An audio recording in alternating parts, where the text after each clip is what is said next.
Hello दोस्तों, आशा करता हूँ आप सकुशल होंगे।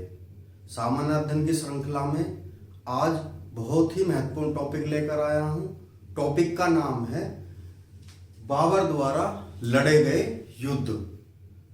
जैसा कि आपको पता है, बाबर मध्य एशिया का रहने वाला था और भारत पर उसने आक्रमण किए थे। तो भारत पर उसके आक्रमणों के बारे में हम जानेंगे। तो सबसे पहले बात करते हैं हम पानीपत का पहला युद्ध। ये जो पानीपत का पहला युद्ध है 21 अप्रैल 1526 को लड़ा गया था। यह बाबर तथा इब्राहिम लोदी, जो कि लोदी वंश का अंतिम शासक था, तो बाबर और इब्राहिम लोदी के मध्य लड़ा गया था।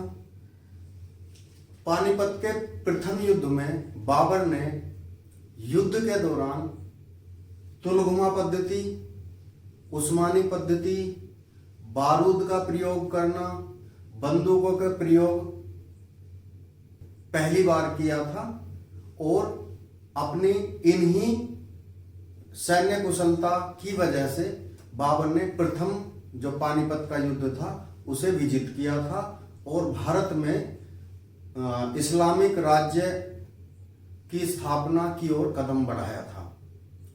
इसके बाद दूसरा जो इनका युद्ध हुआ था खानवा का युद्ध, जो 15 मार्च 1527 को बाबर तथा राणा सांगा, जिनका वास्तविक नाम राणा संग्राम सिंह था, ये राजपूताना के बहुत ही वीर शासक थे, तो बाबर और राणा सांगे के मध्य लड़ा गया था।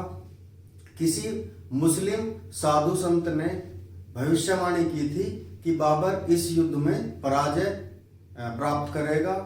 तो इन चीजों को देखते हुए बाबर ने इस आक्रमण के दौरान या खानवा युद्ध के दौरान जिहाद का नारा दिया था तथा उसने अपने शराब के प्याले फोड़ दिए थे और बहुत ही साहसी तरीके से उसने युद्ध किया और अंततः विजय प्राप्त की थी। ठीक है।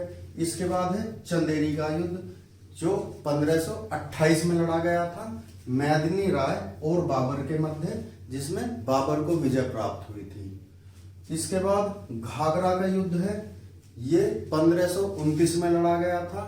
ऐसा पहला युद्ध था जो स्थल तथा जल दोनों पर लड़ा गया था।